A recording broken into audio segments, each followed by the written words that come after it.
The views and opinions expressed by presenters and guests are their own and do not necessarily reflect the official policy or position of Parasearch UK Radio or its affiliates and sponsors. Listener discretion is advised. 5, 8, 7, 6, 5, 4, 3, 2, 1, 0.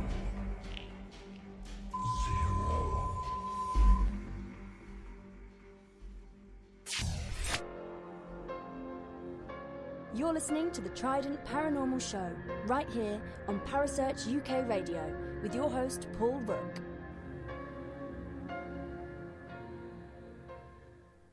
Good evening, everyone, and welcome to the show. It is the 7th of March 2017, and the time is 9 o'clock. That only really means one thing. Yes, it's the Trident Paranormal Show, and welcome to tonight's show. Now, what I'm going to talk about first of all is some of the things we're up to in March and April with Trident Paranormal, hence the Trident Paranormal Show, of course. Now, we are going to go to the Diving Museum down in Gosport on the 25th of March 2017, so in a few weeks' time. That's going to be 8 till 2. If anyone wants to join me, the tickets are the tickets are £35 per person. There is only 10 tickets available. So if you can, get down on that one. I'm going to be there, and you might be able to meet me. And, you know, if you want my autograph, hey, I'd even sign that for you as well. So definitely get on that one. It's going to be an absolute blast, and it's one of the Big 10 events, so that only means there are only 10 tickets available. So if you want a paranormal event that has small groups, our Big 10 ones are the ones for you. After that, we've got the 8th of April. We're going to the Rifles Museum down in Salisbury. Now, I've been to this location, and it's an absolute brilliant place. Not only does it house the, I think it's the Hampshire and Wiltshire Regiment memorabilia, but it also has connections to witchcraft in the area. So that is absolutely fantastic. We went there before, and we was getting footsteps running up and down the corridors. We was hearing children laughing and playing. We also heard and saw shadow people. So it's definitely a really good location. And then the next event after that is the Shore House Ghost Hunt in Berkshire. Now, I'm absolutely ecstatic about this place.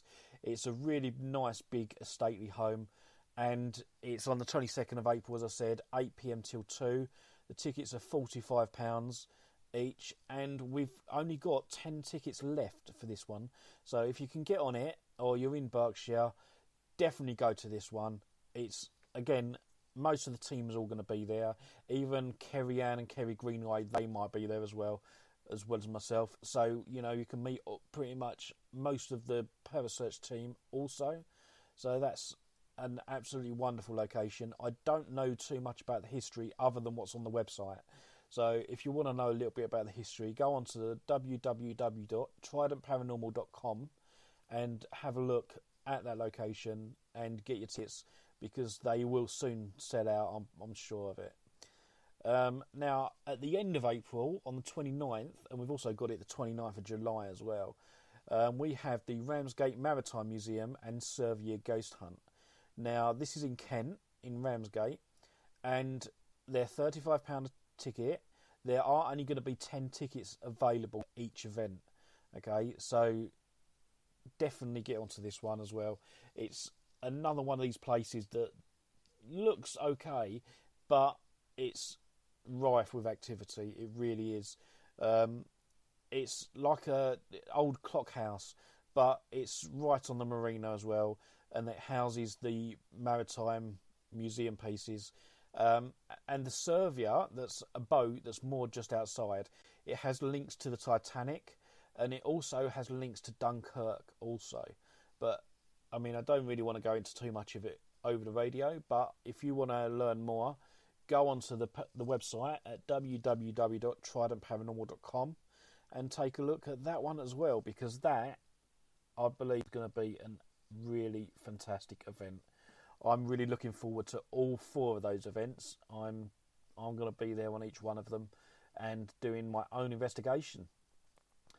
Now, what we're talking about tonight is going to be all about UFO sightings, but pre-medieval. So we're going right back into BC and then up as far as the medieval periods.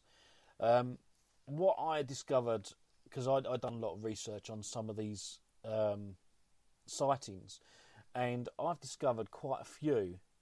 Now there is UFO sightings in ancient Egypt, Rome, and the Middle Ages, and a lot of it I found is from the Mysteries of the Unexplained from the Reader's Digest. One of the first written accounts of a UFO sighting is a fleet of flying saucers. Perhaps is the following extract even from the Egyptian papyrus, part of the annals of Thutmose III, who reigned around 1504 to 1450 BC. And it says in this writing that in the year 22 of the 3rd month of winter, 6th hour of the day, the scribes of the House of Life found it was a circle of fire that was coming in the sky. It had no head, the breath of its mouth had foul odour, its body 1 rod long and 1 rod wide. It had no voice, but their hearts became confused through it. Then they laid themselves on their bellies. They went to the Pharaoh to report it. His Majesty ordered all which is written in the papyrus rolls of the House of Life. His Majesty was meditating upon what happened. Now after some days had passed, these things became more numerous in the sky than ever. They shone more in the sky than the brightness of the sun, and extended to the limits of 4 supporters of the heavens. Powerful was the positions of the fire circles. The army of the Pharaoh looked on with him in their midst. It was after supper. Thereupon these fire circles ascended higher in the sky towards the south. The Pharaohs caused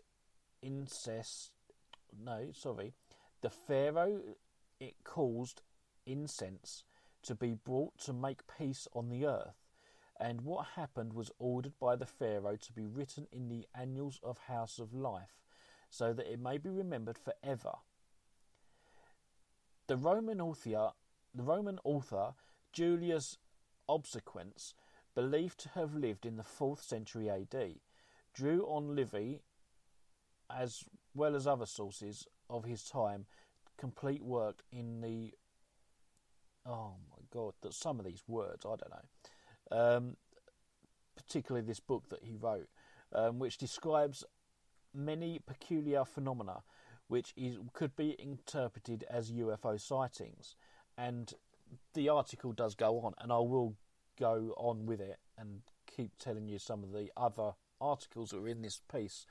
But I do actually believe that this Pharaoh witnessed possibly a meteor of some sort, or even like a shooting stars, because every so often, you'll get the shooting stars phenomena, and it does actually go on for quite a time, so it's not just like 1 or 2.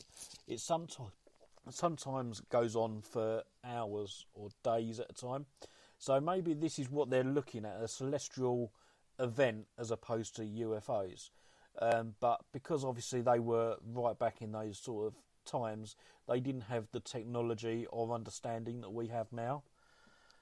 So that is what I sort of believe that could have been. In 216 BC, things like ships were seen in the sky over Italy at Arpi. the 180 Roman miles east of Rome in Apula, around the shield, was seen in the sky. At Capua, the sky was all on fire and one saw figures like ships. Now, is that a literal term, or is it just something that they interpreted? Is my sort of outlook on that.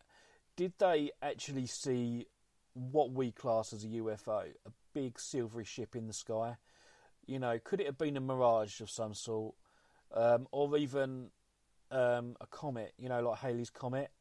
I didn't look into celestial events, but 216 BC, it could have been a celestial event of some kind, even if it was some sort of sun or supernova somewhere in another galaxy, and it just, you know, the light travelling from that galaxy to this one, and it just appeared then.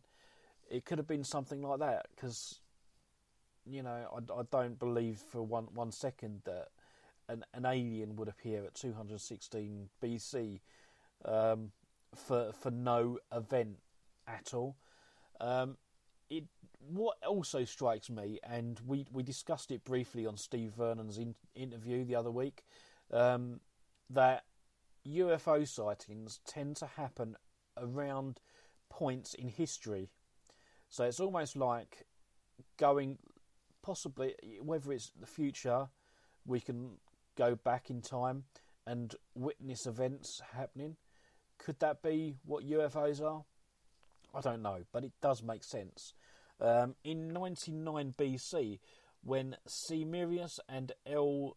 Valerius were consuls in Tarquinia, they fell in different places. A thing like flaming torch, and it came suddenly from the sky towards a sunset. A round object like a globe or round circular shield took its path in the sky from the west to east. Now again, that's another sighting, 99 BC, and could that also be a meteor or a comet? Again, it's something we'll really would never know, but it is interesting looking at some of these cases.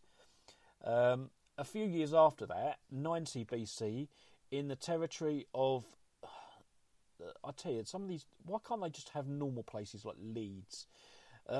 In the territory of Spaltonium, 65 Roman miles north of Rome in Umbria, a globe of fire of golden colour fell to earth, gyrating, which is basically pulsating, I think.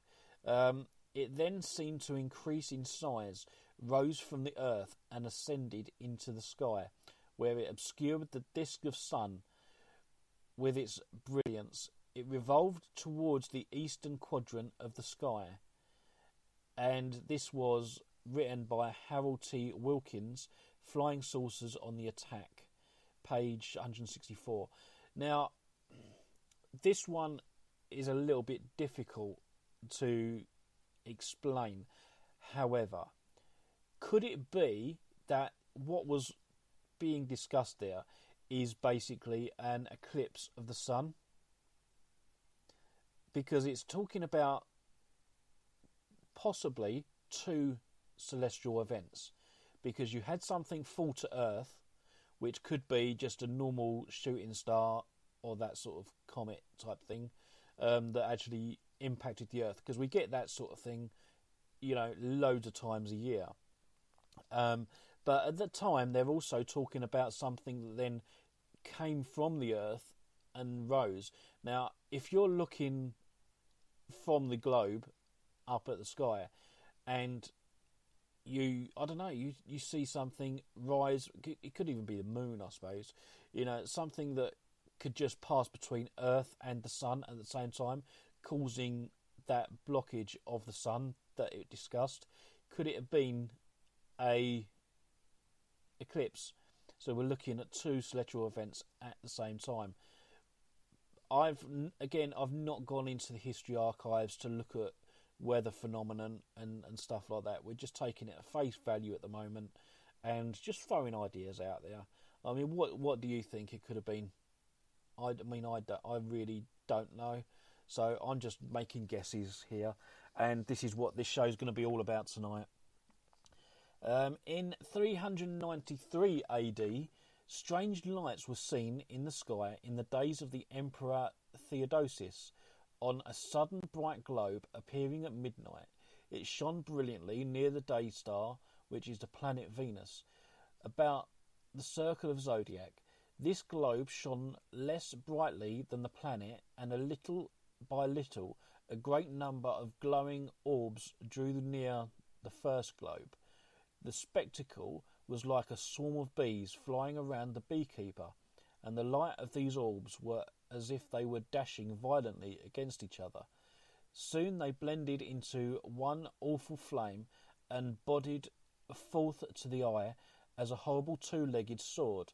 The strange globe, which was first seen and appeared like the pommel to the handle, and the little orbs fused with the first, shone as brilliantly as the first globe. Now, I've looked at even some of the modern, up-to-date UFO sightings. There are people that actually say there's like 3 or 4 different orbs of light, and they do merge into one, and then they shoot off. Now, I've seen videos of this on YouTube. Could it be some sort of hoax? But because we're going now back to 393 AD, and they're still getting the same phenomena, it sort of throws doubt as to whether it's a hoax. It's still possible, don't get me wrong, but it just seems a bit far-fetched that it could be a hoax both ends of the spectrum. So we got that case through 393 AD, and then, you know, a few years ago you got the similar case. Now, as I said, it is possible that it could be a hoax, but there is also something that says to me that this could be a genuine UFO attempt at communication, maybe. Just, you know, we won't ever really know, as I said. So what do you believe that particular case could be? I'm going to let you decide. Now, we are going to jump ahead a little bit. And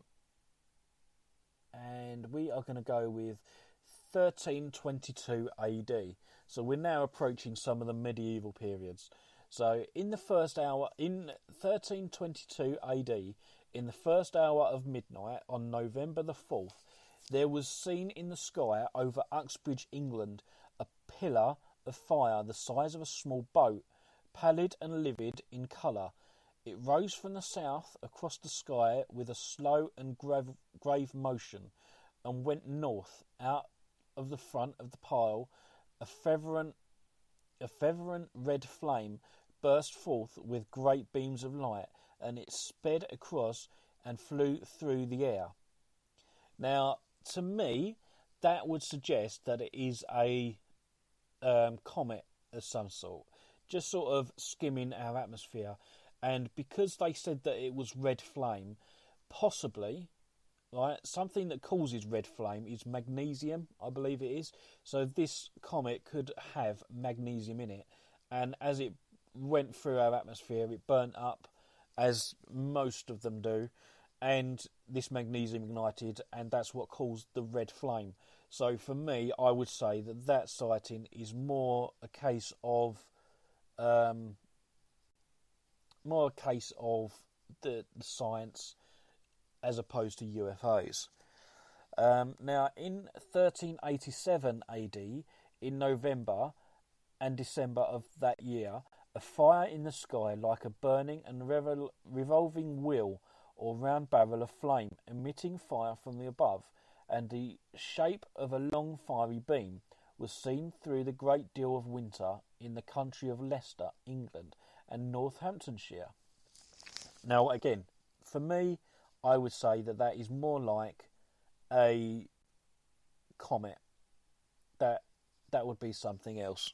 So, because a lot of people didn't understand the cosmology and stuff like that, it's a bit hard to interpret what they're saying. Now, there was also another one in 1461 AD on November the 1st. A fiery thing like an iron rod of good length and a large one of half of the moon was seen in the sky over Arras, France, for less than a quarter of an hour. This object was also described as being shaped like a ship from which fire was seen flowing. Now, again, if it was seen for quarter of an hour, that's quite a long time to be static, but it doesn't actually say that it was static, so I'm not too sure what that could be, whether it is an interpretation of some kind of activity. I really don't know. But anyway, what we're going to do, we're going to have a quick break, and then we're going to carry on with some more sightings.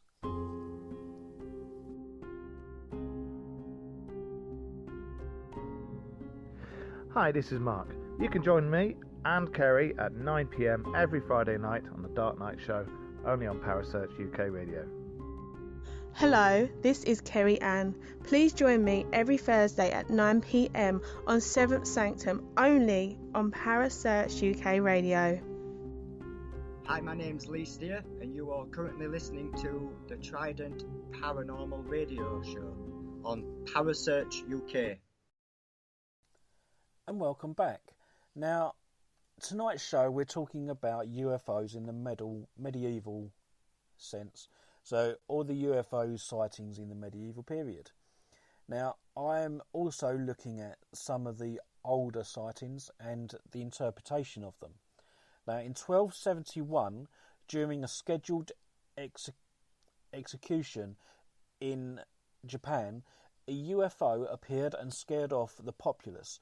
According to reports, there appeared in the sky an object like a full moon, shining bright, but the intended victim, who was to be beheaded, a well-known priest named Nurchin, was spared. Now, because of this event, obviously, they were a bit scared of executing him because he was a priest, and then you had what they may have interpreted as an act of God trying to save his life. But what actually happened that day? Really, 1271, I don't think they would have had any technology as such that could possibly cause that. So, was it, again, a meteor, a celestial event, possibly? That is, again, what I'm putting my money on, to be fair. In 2090, William Newburgh Chronicles in Yorkshire, England, contains this description. The abbot and monks were at a mill when a flat, round, shining, silvery object flew over the abbey and caused utmost terror. What could that have been? Right, because they do say that it is a flat, round, shining, silvery object. Do you know what? I really can't explain that one without going as far as saying possibly could it have been one of these time slips, possibly bringing into the play other paranormal interests. Could it have been a time slip where, I don't know, a crack in space-time, and the abbots were allowed to see what was on the other side, and they saw one of our normal aeroplanes, possibly. That is an explanation. Again, it's a far-fetched explanation, but I mean, I don't think you can say that there was a flat, round, shining, silvery meteor out there, because that just wouldn't make sense. So, you've got to really think hard and long about this one. What could that have been? Again, I'm going to open that up to the chat room, I think. Now we're going to go to 1431. The entire population of the village of Angor, what mysteriously vanished. Large airship was seen in the area. Now, this is an abandoned village, Angkor. What caused that village to just be abandoned as such? Now, it does say that there was a large airship was seen in the area, but this is 1431. Possibly hot air balloon seen for the first time, maybe. I don't even. To be honest, I don't even know when the hot air balloons were first, made or anything. So could that have been an early version? Who knows? Again, what do you believe in the chat room? In 1453, strange lights were seen circling over Constantinople the night before the Turks conquered it. Some of the lights flew straight up at high speed and then split into many smaller lights. Again, that sort of sighting does support what Steve Vernon was saying a few weeks ago about UFOs being human craft that come back in time to witness an event, a historical event. Because, as he does say in that article, that the Turks were going to conquer the Constantinople the day after. So could it have been someone watching to see what was going to be played out? Sort of a history lesson even. That, again, is something that's possible. But, again, it could also account for comets. It could be smaller comets, maybe, and they were up in the sky, and then they just split up into smaller bits as they broke up. Again, that's possibly a normal description for it, really, and what happened. In March 17th, 1458, 5 stars appeared over Japan. They circled the moon, changed colours 3 times, and then disappeared. The citizens of Kyoto, Japan, were so distressed by this event that they ran and hid, expecting the arrival of horrible disasters. Now, why did they... Well, I suppose they hid because they were scared and they didn't know what it was. But again, we're approaching the 1500s here. Could it be some sort of meteor and as it burned up, you had different chemicals burning in the reaction, and like with the magnesium, it turned red and maybe other colours as well, working on the same sort of principle as fireworks, really. I mean, could it be that they had fireworks back then? I know, again, it was a Japanese invention, or China invention, so it could even be that, to be fair. November the 1st, 1461, the French Duke of Bourgogne wrote in his memoirs that an object appeared in the sky over France of the night of November the 1st, 1461. It was long and wide and as a half moon. It hung stationary for about quarter an hour, clearly visible, then suddenly it spiralled, twisted and turned like a spring and rose into the heavens. Now, you do get cases, again, a bit similar to that. There was one, I believe, possibly about 4 years ago, of a bright light that came straight down, hovered above a mosque in Israel, I think it was, somewhere sort of that area anyway, and it was there for 15 minutes and then it shot back straight up into the sky. Now, this was witnessed by 3 or 4 different people, and each person videoed it from different angles, so that would be quite a hard thing to fake. And this is pretty much the same. What could that have been? Could that have been a witness to some historical event in 1461? I really don't know. This is pretty much going to be the whole theme for the night. I really don't know what some of these could be.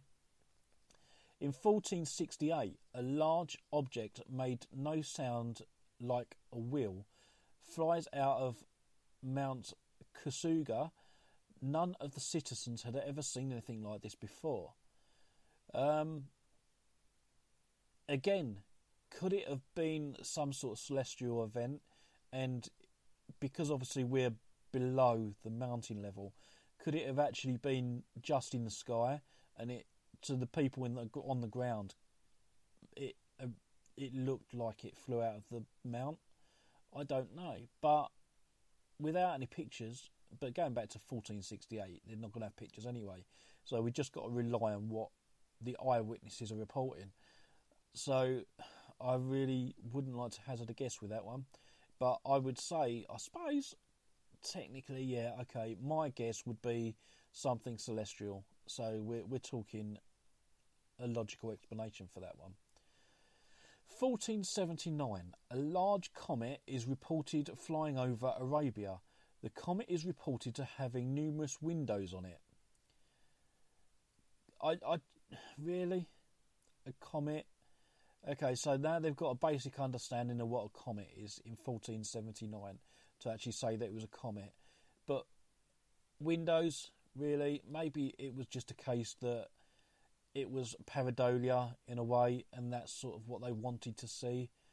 And, you know, how many people actually said that it had windows on it? Was it all of them, or was it just one or two? Because it could be a case of false memory along with pareidolia that was reported. In 1492, from the personal log of Christopher Columbus during his famous voyage comes this entry. Saturday, 15th of September, 1492, and on this night, at the beginning of it, they saw fall from the sky a marvellous branch of fire into the sea at a distance of 4 to 5 leagues from them. Now that is basically quite straightforward. I do actually believe that this was a meteor of some sort, and it just, rather than had a land impact, it just had a water impact. You would have seen it burn up as it came into our atmosphere, and it just landed in the sea.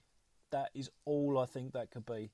But it is noted on the UFO medieval sightings.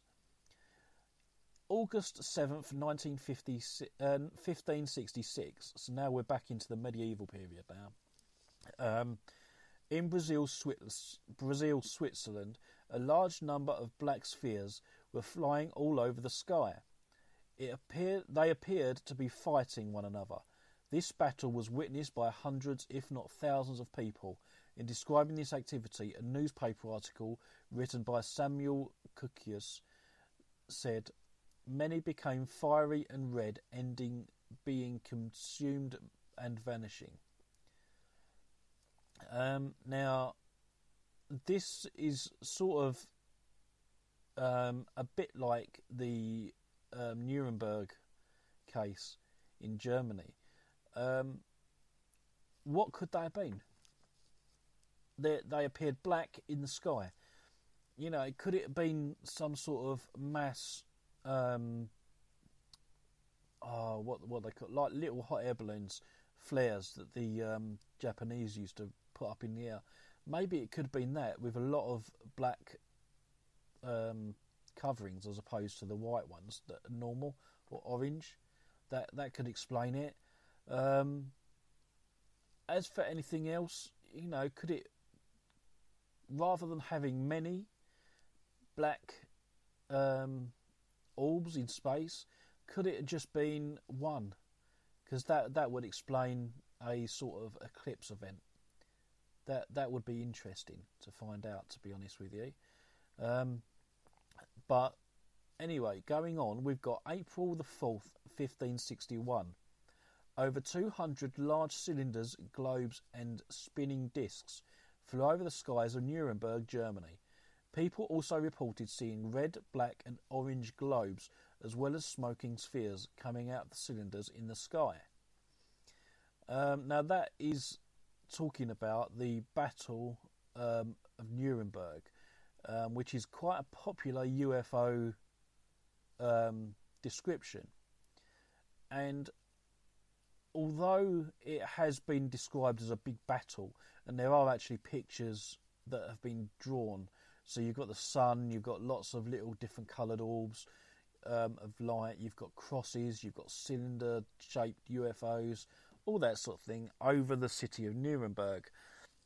Now, there is a term called a dog sun, which is basically you've got the sun, and if you're in a certain area, it sort of puts out another ring of light around the sun, and you can actually see the rays come out, so it's almost like a giant star.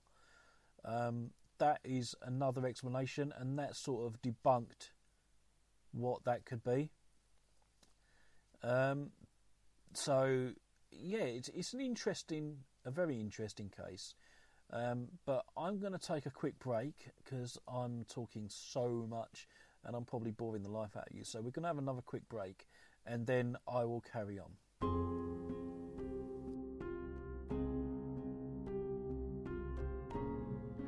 Hi, this is Mark. You can join me and Kerry at 9 PM every Friday night on the Dark Night Show, only on Parasearch UK Radio. Hello, this is Kerry Ann. Please join me every Thursday at 9 PM on 7th Sanctum, only on Parasearch UK Radio. Hi, my name's Lee Steer, and you are currently listening to the Trident Paranormal Radio Show on Parasearch UK. And welcome back to the Trident Paranormal Show.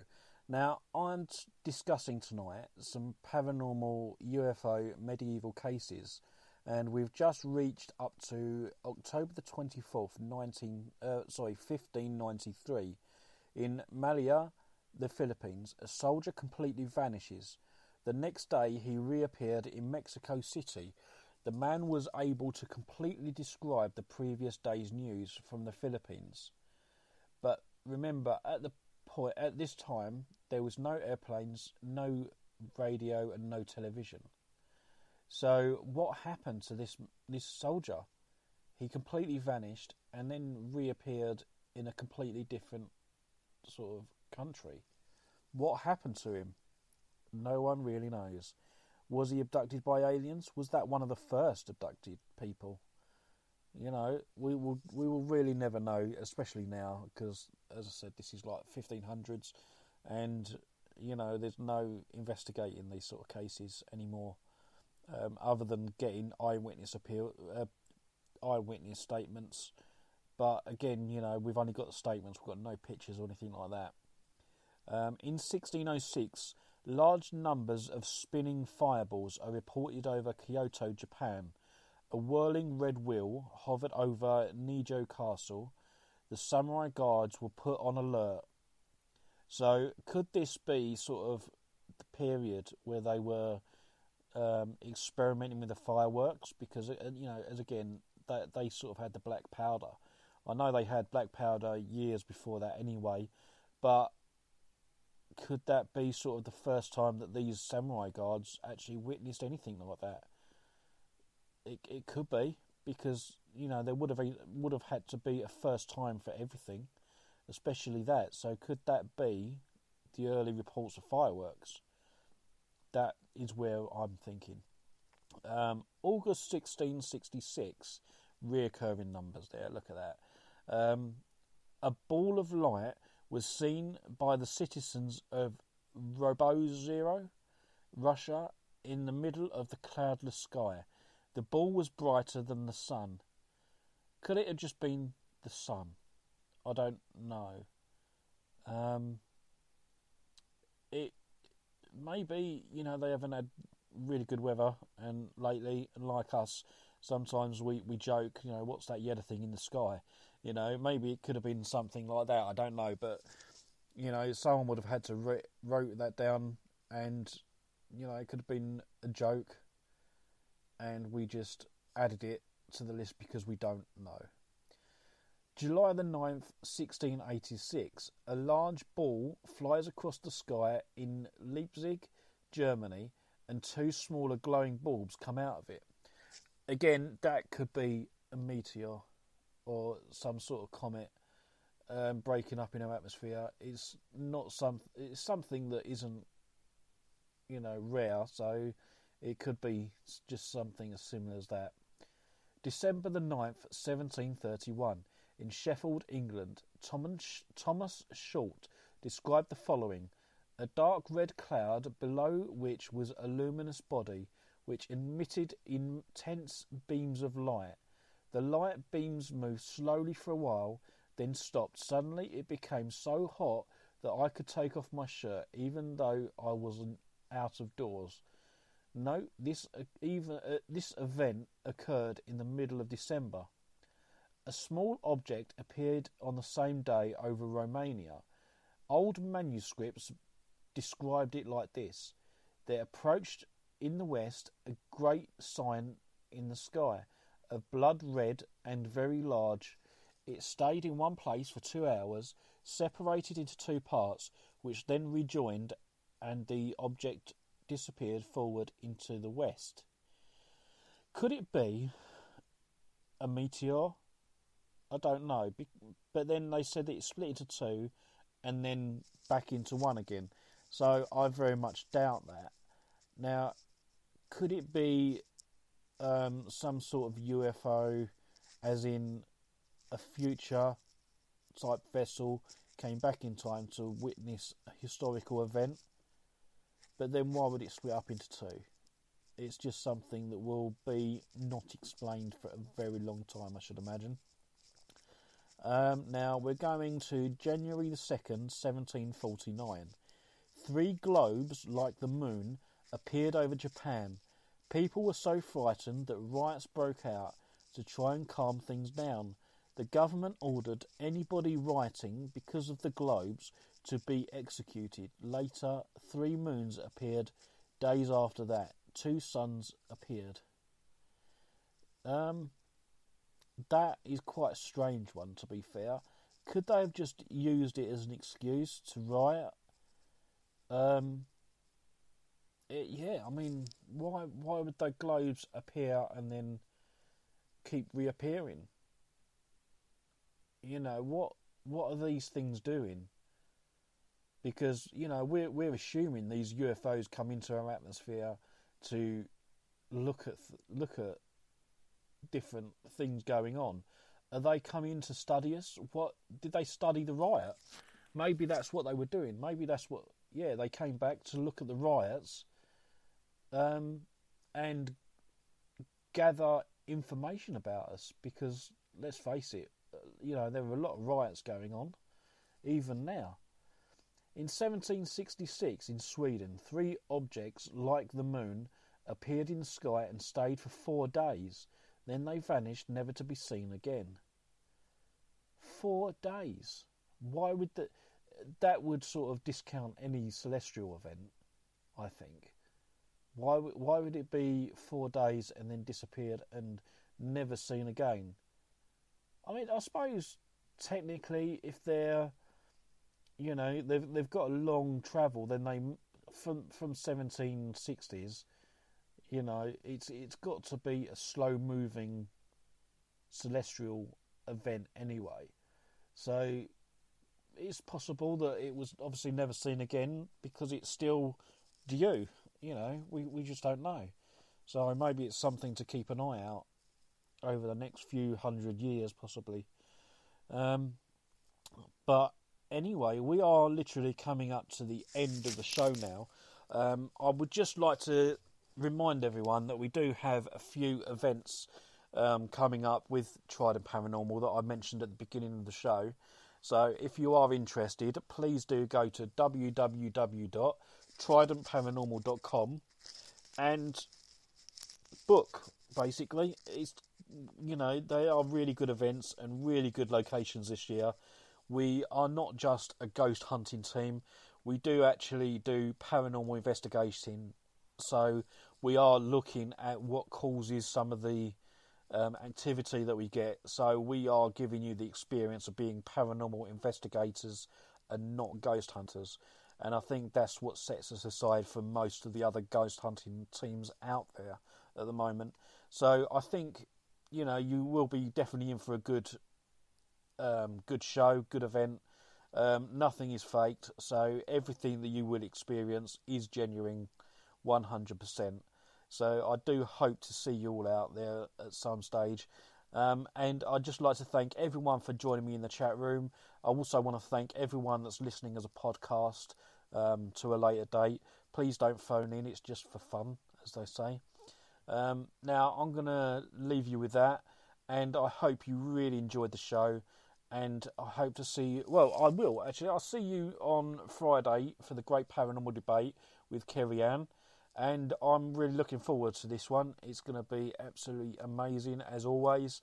And until then, I hope you all have a safe week and have fun, and I shall see you all again very soon. Goodbye. Thank you for joining me. Bye-bye.